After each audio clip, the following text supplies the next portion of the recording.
Hello everyone, and happy Monday, or whatever it is. I mean, Monday for me. This is not to back or not to back, because Kickstarter is dead. Crowdfunding is dead. Not long term, just right now for these next few weeks. And so I'm continuously putting in different Kickstarter related videos. And this one is everything coming in, not everything, not by a long shot, everything coming to crowdfunding in basically the first quarter of 2022. We have a lot of things coming. This video is taking the place of both our to back or not to back that comes up every Monday, as well as the Kickstarters coming in January video. Usually I don't want to do one of those. Instead, I do a full roundup of what we can expect happening in the first quarter of 2022. Now, by no means is this a comprehensive list, and if you want to ignore all the parts where I tell you about the details of the video, feel free to skip. Timestamps down below. You never have to listen to me waste your time.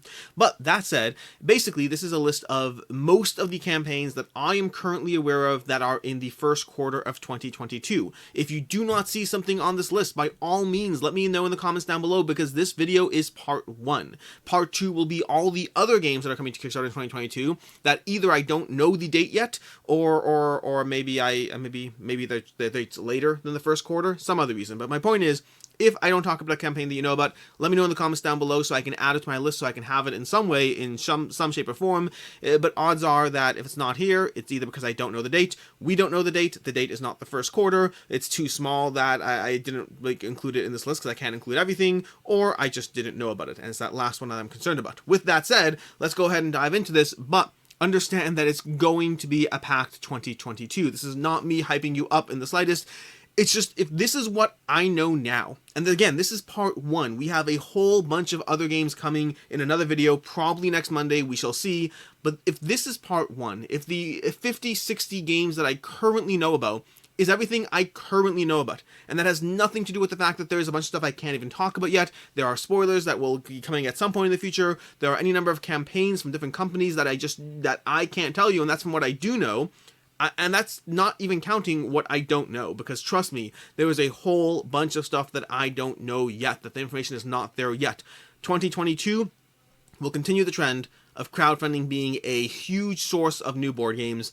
If you don't like the constant expenditure of games on Kickstarter and GameFound and whatnot, now's the time to start getting off this train, because it's not slowing down. With that said, let's go ahead and jump into this for the 4th time, and I'm basically going to be starting off this list, going through all the ones from order of my personal least excitement all the way to the most excited. Least excited often is because either it's an expansion for a game that I don't have, or a genre I don't particularly care about, or I just don't know enough yet to be excited. Starting off with that point, Unfair. Unfair is having an expansion. I currently have Funfair. I don't have Unfair anymore, so I'm not that excited about an expansion for a game that I don't have. And if anything, I tend to not like those because I do always have that FOMO, and I do consider getting back games because they have an expansion. And I'm like, oh, well, maybe the game will stick around this time. In this case, I think I am safe. Funfair is more than enough for me for right now. Unfair is going to be giving you 4 new expansions, giving you four new decks, effectively. Comic Book, Hacker, Kaiju, and Oceans. Unfair is basically a game where you're building out a theme park, and then you're doing so through basically, while you're gathering cards, you're going to be building out your various rides, putting augmentations on those rides, attacking your opponent's parks, whole bunch of fun stuff going on as you try to build out the best theme park that will earn you the most tickets, the most revenue, the most points, ultimately. Unfair is giving you more decks, because the way the game works is you play with a certain number of decks every single game, and so this gives you more variability to your experience, as you have a theme park where you can choose between, you know, robots and ocean and comic book and zombies, whatever the various factions there are between the original base game, the first expansion, and now the Unfair expansion for 4 new factions. That is Unfair. Next up, we have not an expansion, not a reprint, a version of Hex. Basically, Smirk and Dagger, Smirk and Laughter Games, who I believe the most recent game was Night Cage, and then on Kickstarter they had The Spill. But effectively, Hex is an older game from them that I don't know much about, which is why it's lower on my excitement rating, because I just don't know enough about it yet. But they're coming out with a newer version of this. This is an older title from like 2000, early 2000s, I think 2004, something like that. They're coming out with a newer version that's going to be basically bringing it to life, changes to the game. It's one of those, you know, re-implemented and not just a second edition. It's going to be a different title as well, so that will be coming to Kickstarter, well, game crowdfunding. All these things, if I ever say get Kickstarter, it's either because it's Kickstarter or because I just accidentally let that slip and I don't know. Either way, This one this is one that I do not know whether it's Kickstarter or GameFound, but it will be in the first quarter of 2022, or should be. Sometimes things change, by the way. Any number of things I tell you here that are first quarter, either I could be wrong, or it's most likely going to be first quarter, or sometimes they will just change things. Things get pushed off all the time. Next up, we have Sink or Swim. Sink or Swim coming from Bezier Games. This is a cooperative game as you basically have certain challenges you're going through together. You have certain challenge in terms of what cards you play in order what numbers you can play to meet certain criteria. It's going to be similar to games like The Crew, or there are other games. What other games are there that have this that I'm blanking on the genre? There are other games where you basically have to try to play cards in a sequence to try to figure out the right way to work together. So it's called Sink or Swim, cooperative game. Looks like it's on the smaller side, so I'm not expecting a particularly large Kickstarter, but it is coming to a Kickstarter. Next up, we have Trekking Through History. Now, Trekking Through History is the newest iteration of the newest version. They already have Trekking Through the national parks, and then trekking through the world, and now they have Trekking Through History. This is a game system that I have yet to actually try. I've always been intrigued by it. They came out roughly, they actually came out about a year apart, but Parks and Trekking Through the Parks, whatever it is, are both games that have been talked about a lot together. I never actually got a chance to try the original, or any of them for that matter. I do want to get to them at some point. I haven't yet. Maybe Trekking Through History is the first time I choose to dive into the series. It does seem like it's a game that's on the lighter side, but the lighter side is not necessarily a bad thing. I have lots of games that I very much enjoy that are on the lighter side. The art looks great. I'm happy that's a successful enough genre that they have, this is now their third game in that system, and that will be, again, coming to GameFound or Kickstarter or any of one of those. Then we have La Granja Deluxe Master Set. This is coming from Board and Dice, and they're basically taking La Granja, I think it's La Granja, it might be La Granja, but I might be saying it wrong, but they're taking that game, and they're re-implementing it with a giant master set, big box, all of that. La Granja is a well-rated game that's been around for quite some time. This is lower on my excitement list just because of the fact that I played the original La Granja, and I liked it. I did like it, but I didn't love it, and I didn't end up keeping it, so it's one of those things where I'm like, do I suddenly get this just because it's a big box master set of a game that I liked but didn't love? I've done that before with some games. There are sometimes where a game will come out, they'll redo the game, and I'll get it because I'm interested enough in what they were doing. I like the original game enough, but this is one of those where I have so many games, I need to play the ones I have more than getting new ones that I let go. Although sometimes when they've done those re-implementations, sometimes I end up keeping them, so it's always hard. Hopefully my self-control stays strong and I don't get it. It will be tempting, absolutely, no question. And like I said, I've done it before, where I fell for a big box or re-implementation just because it was a big box or re-implementation. So yeah, I'm definitely as a victim to this whole FOMO parade as the rest of you. So sorry about that, and sorry for the contribution I have in terms of adding to yours. But that's La Granja, big box master set from Board and Dice. Then we have Age of Comics, The Golden Years. Not a lot that we know, but here we have some art. If I go through the images, I think, yeah, here we go. So we have Age of Comics, The Golden Years. This is a game coming to Kickstarter in which you'll be, and again, Kickstarter is always variable, but it's coming to crowdfunding in which you'll be basically trying to run a comic book shop in the comic book publishing company in the golden age of comics, going through just the process of building your particular brand or genre, trying to figure out which genres you'll specialize in, trying to get your competitive advantage in the game. If you like comic books, if you like the concept of building a comic book chain around comic books, has a whole bunch of mechanics, card drafting, dice rolling, hand management, all of that. You can read through the BGG page to go through some of the general idea of how the game plays, but this is Age of Comics.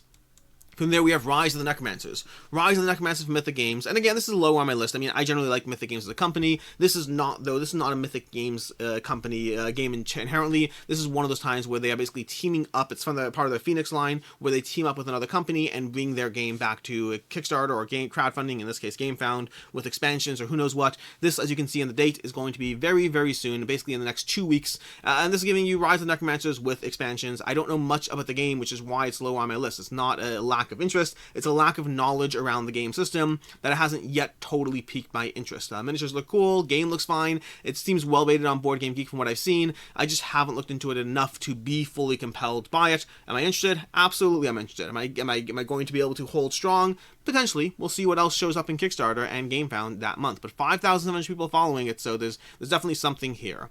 Next up we have Iron Force. Iron Force, which is the spiritual successor to Ice Cool. Ice Cool, which I believe had a second edition as well, or maybe it's just a reprint with differences, but Ice Cool is basically a flicking game, a skill-based flicking game where you're flicking your little penguins or something, whatever it is, through different maps, and one of the intriguing things about it was the dexterity aspect combined with the way those penguins moved around, the way you can get them to hop and jump and curl, so it really rewarded strong strategic gameplay, which is also why, one of the reasons why it ended up being a game that didn't stick around for me. It's a game that I found I enjoyed the core mechanic, but it very quickly escalated into the people who knew how to play and got better at it, and the people who didn't, and then those people couldn't play against the other people. So I think it's a great game for the right system, the right people, the right game group, maybe the right family. But for me, Ice Cool is one that I didn't end up sticking around. I don't know the huge differences that Iron Force will be bringing to the table. I know it's bringing you 2 different levels. I know it's bringing you that much in terms of differences. It's a game that I absolutely am interested in and plan on picking it up, giving it a shot, trying it out, and seeing where it lies. Like Ice Cool, it may not stay. I find often dexterity games and time-based games, like real-time games,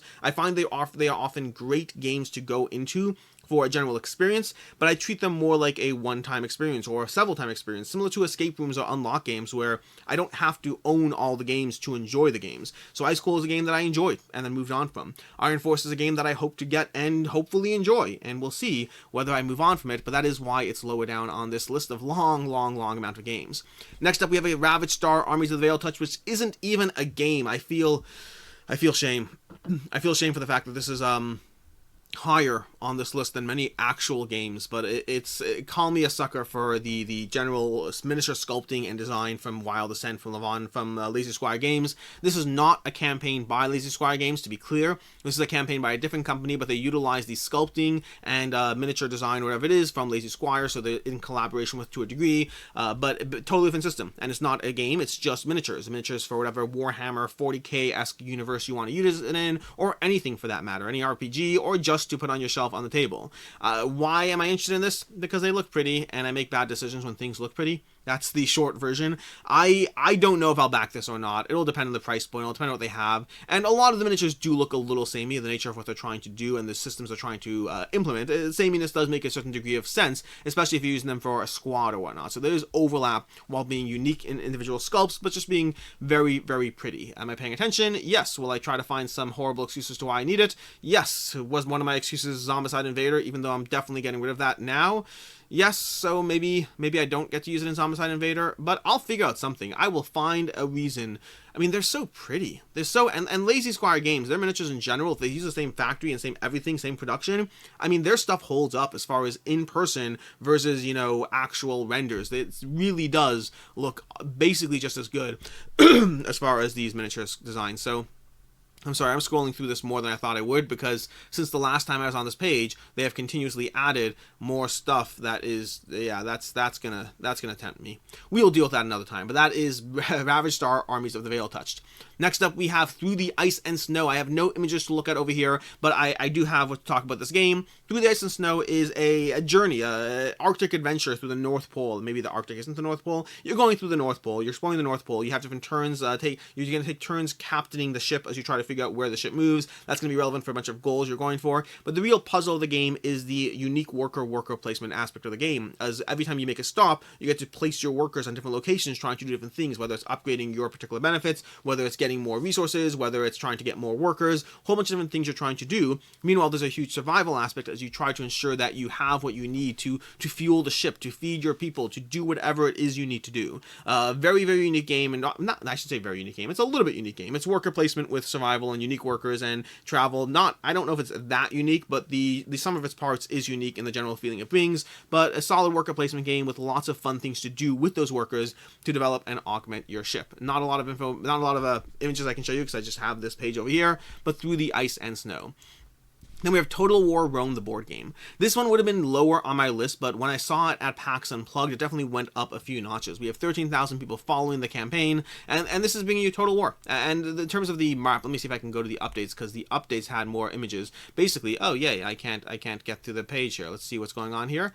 Let's see if this is a me issue. Oh, this is a me issue. I have no internet. So the good news is that it's a me issue and not a you issue. Maybe I'll come back to it later. The bad news is that is going to cause a problem later. So we will figure that out. Okay, cool. Well, anyways, Rome Total War. I have no internet, which means I can do this video, but I can't reload new internet, load new images. But basically, Rome Total War has a map that I saw at PAX Unplugged. It looked very compelling, looked very interesting, but part of it was the idea that you have these hidden armies, so to speak. You have these armies you can mount in stacks, and you can see the fog of war element as armies moved around the board, but you just saw an army moving. You didn't necessarily know what was in that army, what was contained within that army. So overall, very compelling. That is Rome Total War.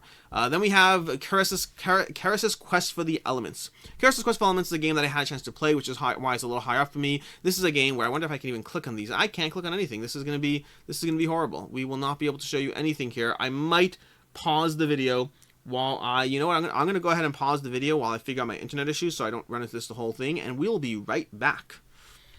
Okay, well, good news is I got my internet back up. Bad news is I still have no idea what happened, and I just spent 40 minutes trying to fix it, and so I live in now perpetual fear as to what went wrong and whether it'll go wrong again now, in 2 minutes, in 10 minutes, basically forever. The internet is kind of essential, unfortunately.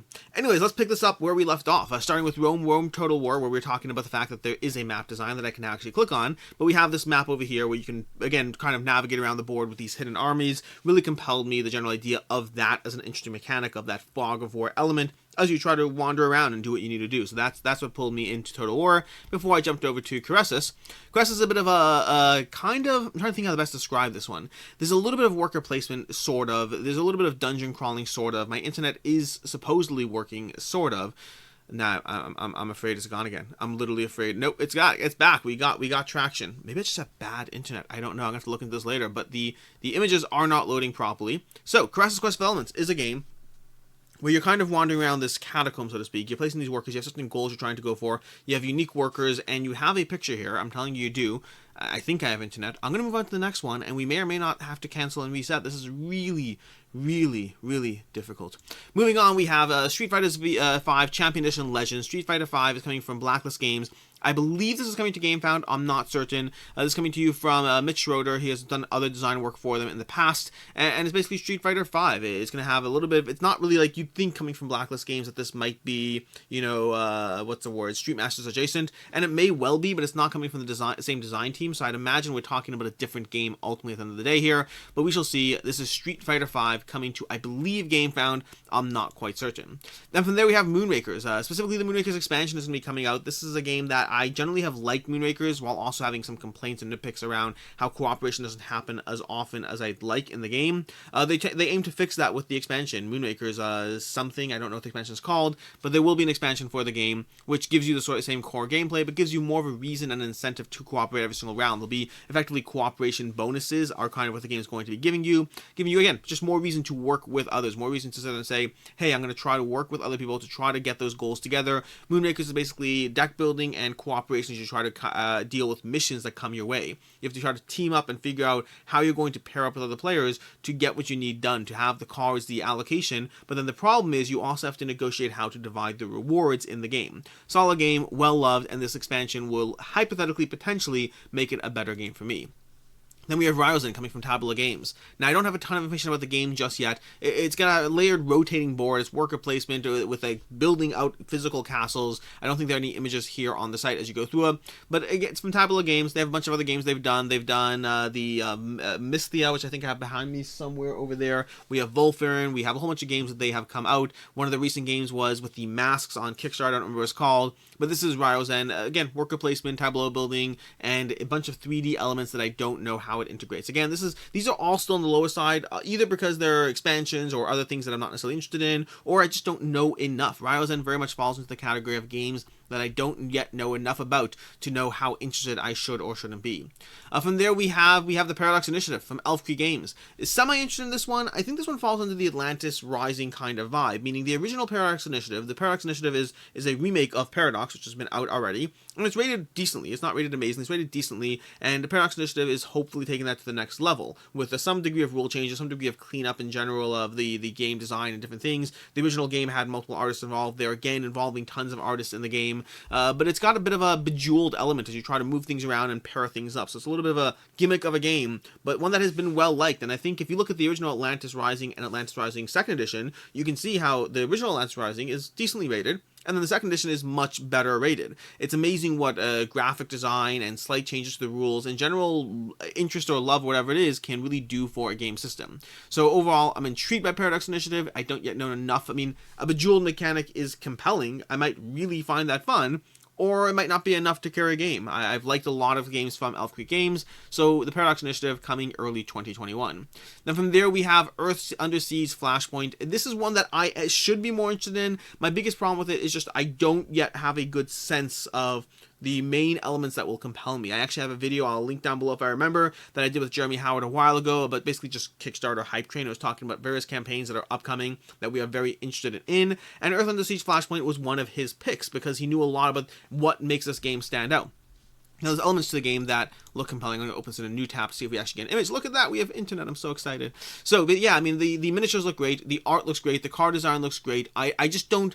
Dungeon crawlers in general are such a loaded category, a loaded genre for the games that I have and or have on the way. And so I usually need a hook. I usually need a reason as to why one game stands out more than another. And I don't yet fully have that with Earth Under Siege Flashpoint. I'm compelled by the game. Don't get me wrong. I'm just not compelled. I don't know where that lies. Now, I believe I will be covering this one. I believe I will have a prototype coming, so I will have a chance to dive into this one and see where it shines. But very often you have that sometimes a game has a hook because the miniatures, the art, the whatever. Sometimes it's something that pulls you in. And in the case of one of these, later in the campaign, later in the video, there's a particular dungeon crawler that I was also not compelled by until I played it. So sometimes you just need to play it to see what makes it different. For me, I'm usually looking for that. I'm looking for that reason as to why am I keeping this one as opposed to that one? Why should I buy this one or continue playing this one as opposed to that one? But that's Earth Under Siege Flashpoint, a bit of a dungeon crawler. Again, people who know more than me are interested. I am interested, just I need it further over that hump. Then we have that was Earth Under Siege. Then we have the Retrograde. Retrograde is a roll and write, a real-time roll and write from Resonum Games. Resonum Games have a bunch of games under their belt, a bunch of smaller games that have come out. They have the Surrealist Dinner Parties, one that I need to play. They have Mechanica, Ars Mechanica, I think it's called, whatever it is. But this Retrograde is a real-time roll and write inspired by classic arcade games. I generally like roll and write games. A real-time roll and write is a fascinating combination of mechanics that I'm intrigued to see how it plays out. I already said earlier in this video that real-time games often fall under the gimmick category of things where I like them, but they don't necessarily stay. With a few exceptions, I find that they're great for a few plays, and then the real-time element is often carrying the game, making it interesting. But then again, with roll and write, I'm curious to see how that pairs up, because roll and write, to its own degree, are also lighter experiences. Very interested in Retrograde, very intrigued to see how it delivers and what it does that really compels me, but real-time roll and write. Then we have Skytear Horde. No, that's not true. Later in this list is Skytear Horde. This is Skyrise. I saw the Sky and just immediately said that. Skyrise, which is coming from Roxley Games, which immediately has me interested. Now, like Paradox Initiative, this is another game that's a reprint of a decently rated, but not necessarily amazingly rated game. Metropolis is a 7 on Board Game Geek, and it's a 2008 title that I actually played way back in the day. Metropolis was a fascinating game as you tried to build ever taller buildings and build a pathway around the city that was a very compelling experience, but one that didn't last in my collection. I enjoyed it, I had it for a few years, and then I moved on from it because it was good, but didn't fully pull me in. Now, Roxley, if I had to think of two companies that have a track record of making amazingly overproduced games that just make me want them just because they exist, it's Elf Creek and Roxley. I am very intrigued as far as even just the art here just pulls me in. I'm very intrigued what Roxley does with this game, what the end game is like, whether they're tweaking it at all, whether they're making changes to the gameplay. But color me 100% interested in this one. A remake of a game that I already liked and a upgrade and deluxification from Roxley. I guarantee I'll be picking this one up. The only question, which I'll need time to find out, is whether it stays, whether there's enough extra polish for it to become a game that I hold onto for a long time, or whether it's nice and a good game and the polish and changes aren't enough to make me hold on to it. I'm intrigued. Roxley has done wonders for games in the past, calling me very, very intrigued in Skyrise. Next up we have I always forget if I'm saying this. I think it's Blazon. Or Blazon? I think it's Blazon. I think it's Blazon from Shadowkins from 25th Century Games. Blazon is a game that I highly recommend the video from Meeple Mountain, I think it's called. I always forget the name of the channel, but Meeple Mountain. And Blazon they cover the game. Check that out if you don't know already or if you want to look into more. But Blazon is a game that I wasn't really that compelled by until I watched that Meeple Mountain video, at which point it shot up to the middle of this list.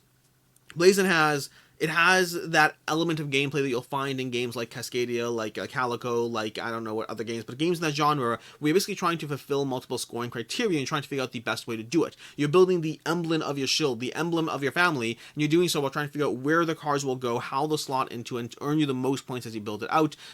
Compelled by the game. I don't know much about where the game lies as far as I have to get a feel for actually playing it to see where it lies, but I have generally liked that puzzly style of gameplay. I've generally enjoyed that aspect of trying to balance multiple scoring criteria as you figure out what to place, how to place it, and how to ultimately build out your family's crescent and all the thematic elements. I don't really care about the thematic elements. I'm just here for the variable point scoring that the game gives me. Then we have Unsettled. Unsettled is coming out with a, not really second edition, but reprint plus more expansions. I still haven't dived into my copy of Unsettled. I really need to. The problem is, from what I've seen, it doesn't play best solo. It plays best with more. And usually, because I assume I'll be reviewing it at some point, because why not? But usually when I dive into a game, I try to give it the best possible experience, especially those first few plays. So I really need to dive into this with someone else to get that first play in. After that, after I get that initial impression down, I don't mind trying it solo and seeing where it lands. I just like to give a game the best shot out the gate, because if I don't have a good experience, I'm not likely to dive back into it unless I owe someone a review, which I don't in this case. This is a game I bought, so I don't owe the publisher a review at all. I'll just be reviewing it because I want to review it, and I love Vindication. Vindication, for context, it was my number 8 game.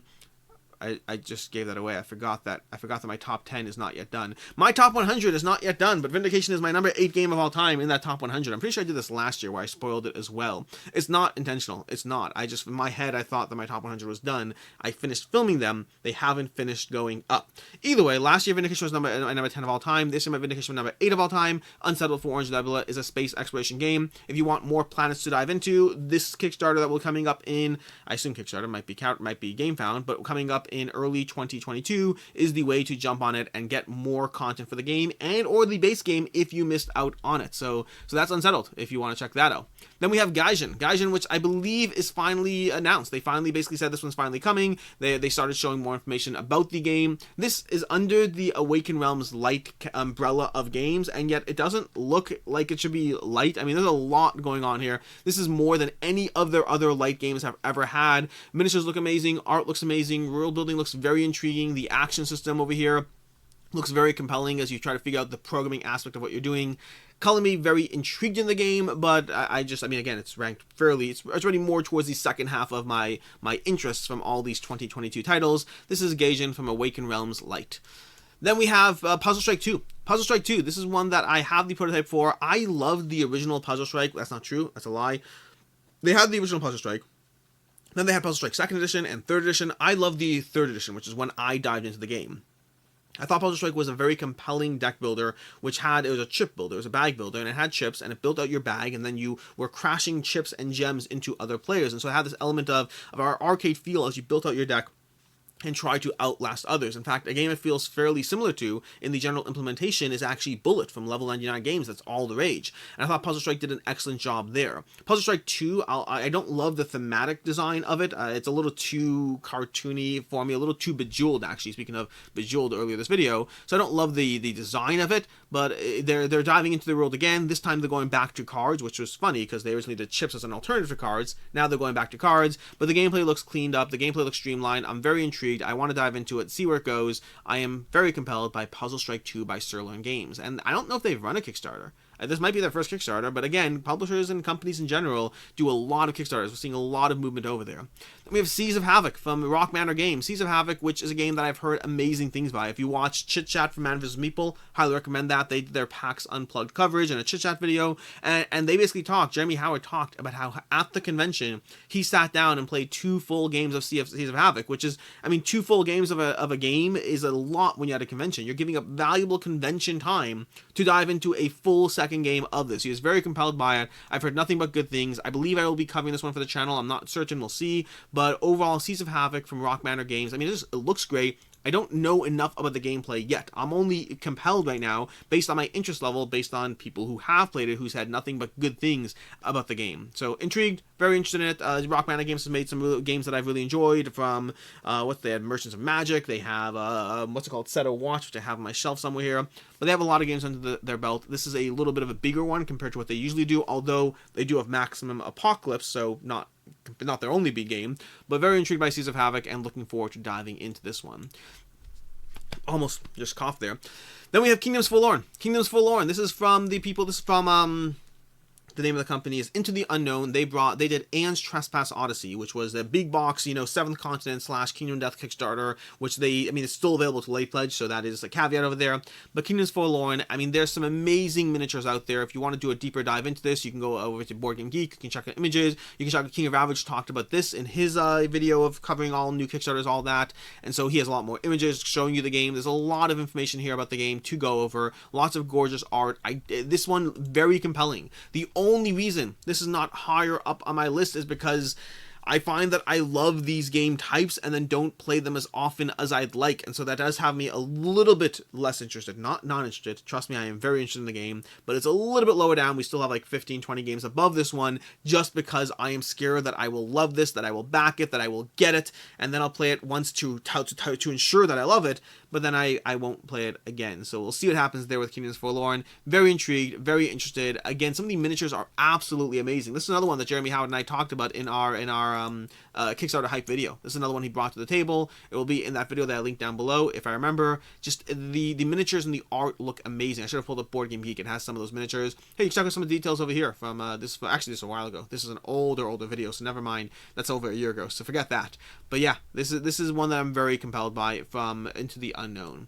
Then we have Last Light coming to GameFound from Rory Canada's designer over from the Dice Tower, and then Grey Fox Games is the publisher for Last Light, a fast-paced 4X experience, literally fast-paced. I remember when I played this on TTS. This is a game that I played on TTS, and the TTS gameplay, which is usually slower with 4 players, including Teach, was an hour, and it felt rewarding for that hour. So again, it was an hour-long gameplay on TTS with Teach, and it was only an hour. And if you checked out that little testimonial that was just on the screen from Scott Alden, from Scott Alden from Board Game Geek, he basically said he played an 8-player game at a convention in 2 hours. 8 players at a convention in 2 hours. Again, both convention and TTS are suboptimal play experiences, ways to dive into games that usually result in longer, slow, delayed games. This gave you 4X. It gave it to you because of the simultaneous play aspect, where most actions don't need to be resolved. Most actions can be resolved together. Only one action had to be resolved, in turn sequence. But it really gave you a lot of gameplay and really gave you a very fast, punchy experience in that hour. This is going to be coming to GameFound, I believe. It said over here, coming to GameFound in early 2022, as all of these are. Then we have Astro Knights, coming from Indie Boards and Cards. This is the re-implementation of Aeon's End, and for those wondering, no, Aeon's End is not done. They've already said in prior campaigns that they are not doing a big box yet, because they are not yet done with the world of Aeon's End. For myself, I never really got into Aeon's End quite as much. There are nitpicks as to why I didn't get into Aeon's End. I'll cover that in some other video, but Astro Knights, which is one that I have had the chance to try, is more compelling to me. There's one aspect of Aeon's End I like better, which is the fixed card markets, but Astro Knights, in all of the senses, I enjoy it more. Astro Knights is basically a cooperative game which you're trying to take down these world-ending threats, whatever it is, these various bosses effectively, and the bosses have their turns where they play cards, whether strikes, so to speak, these one-time effects at you, or playing minions to slowly build up the tableau. You, on the other hand, have to slowly build up your strength, because it's deck building, and you're going to be building up your strength and loading up weapons that you'll use to attack the minions and to attack the big bad. You have to play this element of trying to figure out how to best build up your tableau, what energy to use, what cards, what tech, what weapons to load your weapon slots, to use your abilities, and to work together with your teammates to take them down. Astro Knights is very simple, very fast, very compelling, solid game, lots of gameplay in that 45-minute time frame. Plays well solo as well. I've dived into it solo and really enjoy that. In fact, arguably I might prefer solo. We're now diving into review territory. We will save that for another day. I will have coverage for Astro Knights. Then from there we have Final Girl. Final Girl will be coming to Kickstarter, I think Kickstarter, maybe GameFound, with a second, the Final Girl Season 2. Basically another opportunity that, like Unsettled, an opportunity to get all the original content and to get whatever new stuff comes out. This is one that I've only had a chance to play once so far. I played the, what's it called? What's the name for it? Oh my gosh, I'm blanking on the name. The Ghost one. There's a term for it, though. It's not the Ghost, but the Ghost versus the at the Manor, basically. One of these packs over here. But basically, the Poltergeist. There we go. But basically, the Final Girl is a survival horror game. Play solo. It's only a solo game. It's a survival horror game in which you are basically trying to be the final girl in your own horror story as you try to survive, basically. That's what's going on. And you're doing so in a unique location and against a unique villain, so to speak. And so you're trying to you can mix and match those boxes. The game comes with the core engine, which is the components you need for the core, and then you need at least one box box in order to play the game, but then once you have multiple boxes, you can mix and match the villains and the locations. And so it tells a story as you play it, and it really does. There's a lot of luck, a lot of dice rolling, a lot of different things that can be argued just straight be luck, but at the end of the day, the game has a lot of strategy, it has a lot of mitigation, and it has a lot of storytelling as you try to see whether you can just be the final girl. And the goal is not to actually be the final person left alive. Other way around, you actually kind of want to rescue people. But then once you do rescue people, basically you have all these other villains and victims, and the victims will either be killed or you rescue them. But as you rescue them, you'll be leveling up yourself and powering up your own abilities, and then taking out the villain before they can slowly grow more powerful as they go through it. Solid game system. If you like solo games, this is one you should be trying out. I believe it's got a Dice Tower seal of excellence, a 9 out of 10 from Mike over the Dice Tower. Check this one out, coming to Kickstarter shortly. Then we have, and you can see as we get higher on this list, I talk more about them because I'm more excited about the ones higher on this list. Then we have the Dark Quarter. The Dark Quarter, which I don't actually know that much about just yet. It's going to be a combination. I just talked about Final Girl. This is coming from Lucky Duck and Van Ryder Games. It's a team up. It's a pairing up from those two companies. Van Ryder handling the story and the general game system, whatnot, and then Lucky Duck handling a lot of the implementation and the mechanics of the game, because this is basically based on the Legacy system. We can see over here, not over here. It's actually not here. Where is it? Where are my boards? I thought they were over here. They're not on this page. Basically, it has the Destiny system of play, although they are leaning into making the solo play stronger as well, because I know that was one of the critiques around Destinies. But it's taking that, it's putting it in the city of New Orleans, and dealing with a different story, different system, but same system, different location around the game. The Van Ryder Games, what's it called again? Dark Quarter. The Dark Quarter is coming to Kickstarter in, I believe, or GameFound in the first quarter of 2022. It's a team up from two companies that I really like, and I like Destinies a lot, so I'm very intrigued in terms of what they do with the system and what other reasons. Like, my biggest complaint against Destinies is the fact that I don't enjoy playing it solo as much as I enjoy playing with others, which also means it has been slowly dragged out as far as me getting more plays of it. But I really like it, and I want to dive into it, so we'll have to figure out some excuse, and maybe just getting a system that plays better solo might be that opportunity. Then from there we have Skytear Horde. Skytear Horde coming to you from Skytear Games. It's not the name of the company. The name of the company is something else that I always forget. But Skytear Horde, who have made Skytear. Skytear Horde is a totally different game, same universe, different game. Skytear Horde is basically, I've played this one. I will have coverage on the channel. It's basically the closest thing I've played to a physical version of Hearthstone. You're playing your cards in order to, you're not really deck building in a typical sense. I don't know if the final game does have deck building. The prototype I have does not. You basically have your decks, your factions you're playing out, and you play the cards to the locations to try to take out the baddies, while trying to ensure health does not escape through to your own gate, and ultimately trying to take out their baddies and then eventually take down their big bad. You're trying to manage the minions, the villains, and lots of abilities as you try to figure out your playstyle and how to stay alive long enough. Every turn you're going to generate some mana. You use those manas to play cards, but it plays well solo. It plays well at 2 players or whatnot. I've only played at solo and 2 players so far, but it is the closest thing I've played to Hearthstone in a physical game. It's not Hearthstone, to be very clear, but it felt like Hearthstone. I don't have a better way of saying it. It felt like Hearthstone as I played the game. Really solid game, totally from the Skytear. So if you like Skytear, you may not like this. If you hated Skytear, you may like this. A totally different game, just the same universe, some of the same characters, stuff like that. Then we have Wreck and Run. Wreck and Run is going to be the newest game from the Simply Solo. Not Simply. Is it called Simply Solo? No, Simply Solo is the other system. I can't remember the name. It's from Renegade, who they have. The other games in the system, the other game in the solo line of games they have are, I can't remember. There's the Sword game, and then there's Warp's Edge. This is the same system as Warp's Edge. Wreck and Run, giving you a bit of a solo game as you go through this post-apocalypse solo game. I think from Scott Alms, maybe? I'm not certain. Maybe it was, and maybe it wasn't from Scott Alms. I don't remember who the designer is.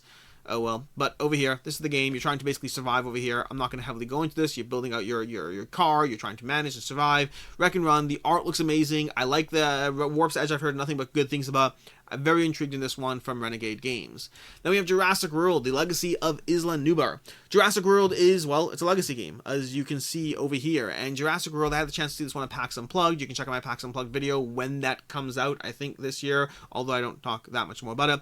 Jurassic World is a legacy game, which is why it's this high up the list. The price point, I am not looking forward to. The price to it point, I believe, is going to be $120, plus shipping and all that, so it's not going to be cheap to get this game. And the game only gives you 10 plays, or maybe it's 12 plays. It might have been 12 12 plays, 12 plays, including the tutorial. So you have the tutorial and then 11 more plays. Supposedly it then becomes playable after, and it might actually be, there's reasons why it might be, I talk more about that in my PAX Unplugged video, but even though I wonder if it will be, I also know the past history of games that promise you, hey, keep playing this legacy game. Most of them don't get played after you're done. I'm compelled because I've yet to play a legacy game that I didn't enjoy. So I like legacy games. I like the system of developing your world. I find legacy takes a basic game and augments it. It makes it better, it makes the experience more rewarding just by the very nature of it. And I really enjoy playing through this stuff with my wife. My wife and I dive into legacy games, so this one's high on the list, despite the fact that I don't know if it'll be an amazing game. I think it'll be fun. I don't know if it'll be amazing or good, who knows, and because, even though it's going to be expensive, but coming in at roughly $10 to $12 per play, I'm basically comparing it to an unlock experience, to an escape room experience, and it will give us plenty of game time, plenty of activity. I mean, honestly, I can go see a movie at the theater with my, not a movie, but I can go see a play with my wife that'll cost us twice as much as this game, and I will enjoy this a whole lot more, I guarantee it. I don't particularly like plays, honestly. I like movies, I don't love plays. But that said, moving on from there to Terraforming Mars, Ares Expedition, and yes, there is expansion content coming to this game, coming to, I believe, Kickstarter, maybe GameFound in 2022. So if you like Terraforming Mars, Ares Expedition, and if you're wondering why this is high up my list, because I have a checkered history with Ares Expedition. At first, I played the game and was very disappointed compared to Terraforming Mars. And that still remains true, by the way. Compared to Terraforming Mars, I still vastly prefer Terraforming Mars. But at the end of the day, I still enjoy Ares Expedition. It has become my go-to for solo play. If I want to play Terraforming Mars solo play, I now prefer Ares Expedition. At higher player counts, I still prefer Terraforming Mars, but sometimes we pull out Ares Expedition because it is a shorter experience. This combines Race for the Galaxy and Terraforming Mars, and it gives it to you in a more accessible experience. It does strip away a lot of the things I like about Terraforming Mars, so I'm not going to sit there and say that this is the best game ever. I think it's a very, very solid game. This is my last few picks as far as games I'm excited about, because I absolutely do want more content for the game. Now I just have to turn around and reach out to Stronghold Games and convince them that they should send me a copy to preview, because I like the game, even though my first video on it was kind of saying I'd rather play Terraforming Mars, which is still true. It's still true. It doesn't mean I don't like this game. It just means that I like Terraforming Mars more, which is still true. But from there, we have Motor City. Motor City coming to you from Motor City Gameworks, which is the first time that Motor City Gameworks has done a game called Motor City. Their past games are Three Sisters and Fleet the Dice game. Or maybe no, that's not true. I think they did Three Sisters from the designers of Fleet the Dice game. Now, I haven't played Three Sisters yet, but I love Fleet the Dice game. Motor City is the same designers, and so I am very compelled by this game, because all you have to tell me is that it's from the designers. It's a roll and write from the designers of Fleet the Dice game, and I'm already interested. Granted, I'm interested in Three Sisters as well, and I will be getting my hands on that. I just haven't gotten to it yet.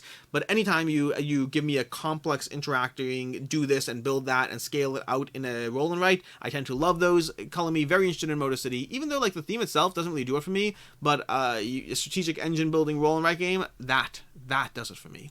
Then from there we have Yucatan. Yucatan from Matago. Yucatan is, oh my gosh, this is a delightful game. Now I have had the chance to play this one. I think I will have coverage of it for the Kickstarter or GameFound or whatever they have, because I'm not entirely sure. I know that they're dealing with prototypes and last minute issues, so it's possible I won't, but I will say here that I have played this game and I walked in skeptical and I still loved it. Now I walked in skeptical because I saw Shut Up and Sit Down's coverage and I saw this map over here, and basically there's no real movement in this game compared to this from the designer. It's part of the trilogy of Inish, Cyclades, and Kemet. It's from the designers of Kemet, and this is their newest version that basically distills the battle mechanics of Kemet into its own game. Now, when I watched this up and sit down coverage of the game, and I saw that there's no real movement on the board. You're basically either in a battle with one of these cities or you're not in a battle with one of these cities. So there's no context of movement and struggling and trying to earn your movement. It's basically just march into battle, fight, continue to upgrade, march into battle, fight, continue to upgrade. And I'll admit that I thought that sounded a little bit lame. I thought you needed the movement of Cyclades, of Inish, of Kemet to be a driving factor in how the game system works. Turns out you don't. Turns out that if you just sit there and say, no, we're just going to fight each other and that's it, it still works as well. Because there's resource management. There are other things to do other than just battle. There's a lot of resource management about how you build and upgrade. And they really merge those mechanics in terms of that when you battle, when you do things, it all drives your engine forward. And it drives your engine forward in the buildings you build, in the way you get more powerful that way, in the benefits you give your various groups of soldiers, because you have two main groups of soldiers, and each one is going to be building out benefits as you go through it on these rows. And then yes, you have the linked monster system of Kemet, although it works very differently. So the game feels a bit like Kemet, but it feels like a distilled, punchy, fast-paced version of Kemet. Really, really solid game. I still don't know where it will lie right now. Like, when I was done playing it for my first play, I basically messaged my game group and I said, just played Yucatan. I don't know where it lies. It could be the worst of the 4 for me. It could be the best of the 4. I don't yet know. And that's where it is for me right now. I need more plays. I need to dive into it. Probably need to play the final version too. But it definitely has the potential to be amongst the better ones from Kemet, Cyclades, and Inish. It really distilled a lot of the core punchiness and combat down, and I am very excited for Yucatan. Very excited for this one. So we'll see and find out more information about that later. Then we have Tidal Blades, Rise of the Enfolders. This is, and plus the Cypher RPG. I don't care about the RPG at all, to be honest, but I do very much care about Tidal Blades, Rise of the Enfolders. This is one that was the other dungeon crawler I mentioned that was not on my radar until I played it. Same idea. Basically, when I saw this one originally, it was, hey, Tidal Blades is a dungeon crawler now, and I was like, okay. I didn't play Tidal Blades. The art looks great. The art looks amazing. The components will be amazing. All that stuff is fine. That's not enough for me to be interested. It's not for me to be interested. It's not enough for me to get it. But then I played it. And the hook for me with Tidal Blades, and the reason it's so high up this list, and the reason I'm enjoying it more and more with every single play that I get of it, and yes, I will have coverage on the channel, but I am really liking this one primarily because of the card row system. Basically, they have a 3x3 row, and every single turn you play a card into those rows to trigger a row or column. And that's system. And then as you fill up those rows, you eventually, the way it works is, as you play cards, you're slowly getting more powerful, but then when you play a full row or column, you have to clear that row or column, which gets you a little less powerful. So there's an ebb and flow of your strength as you get more powerful, comboing up, and then it almost feels like you need to rest and take a step back, and then again, slowly explode and power outwards. And I really like that ebb and flow system. I really like the management of trying to figure out how you can get the actions you need, the movement, the attack, the damage, the resources, the anything you need in that system, and it works really, really well, and it's really compelling. It's possibly on the lighter side compared to a game like Gloomhaven. It's going to be on the lighter side compared to Agamonia is another one I played that I really liked it. I think it's comparable to Agamonia in the weight, which is what I like, because if you're giving me a campaign already, I mean, I love Gloomhaven, but at the end of the day, I need to be mentally in the mood to both pick up where I left off in the campaign and to play a heavier system. This one is very compelling, very fun, very enjoyable. I am really looking forward to Tidal Blades Rise in the Enfolders, and again, went from not really that much on my radar to very, very intrigued and compelled by this. Then we have Encyclopedia, which is another one that I'll have coverage on. And you'll note there is a common trend that games that I have already played do rank higher up on this list in terms of my interest level of these upcoming campaigns, because if I've played it and I love it, well, that is always going to count for more points than a game that I haven't had the opportunity to play but just looks pretty from afar. But Encyclopedia is from Holy Grail Games, and this one has really been checking all the right boxes for me. I cannot wait to cover this one. I have had like 4 or 5 games of it already and plan on continuing to dive into it. I'm really enjoying the gameplay. It is combo-tastic in what it does. Basically, every single thing you do earns you points and triggers more things from other things you're doing, which gives you a lot of stuff to do as you play this game. I know that sounded a little vague. Basically, it's a dice placement. You're going to be rolling dice, and then you can place those dice in various locations. Each dice you place earns you the thing you're going for in that location, but it also earns these cascading benefits. And then you have your renown chart, or whatever it is, your reputation track. Reputation track is this little track that every time you earn stars, you're going further up, earning more and more bonuses. And it just works out in the game that across those 6 rounds, the amount of stuff you get done is so much, and it's so rewarding. The game is pretty, the game is fun, the game is amazing and excellent, and I'm going to keep saying nice things about the game because I really, really like the game. Spoiler alert, I have coverage coming. It will be positive because I really enjoyed this one. It blew me away. I mean, the Holy Grail Games reached out to me and asked me if I want to cover it, and I said it's from the designer of Domination's Road to Civilization, which is a game that I played but didn't end up keeping, and I was like, hey, sure, I'll cover it. I like that game. I didn't keep it, but I liked it.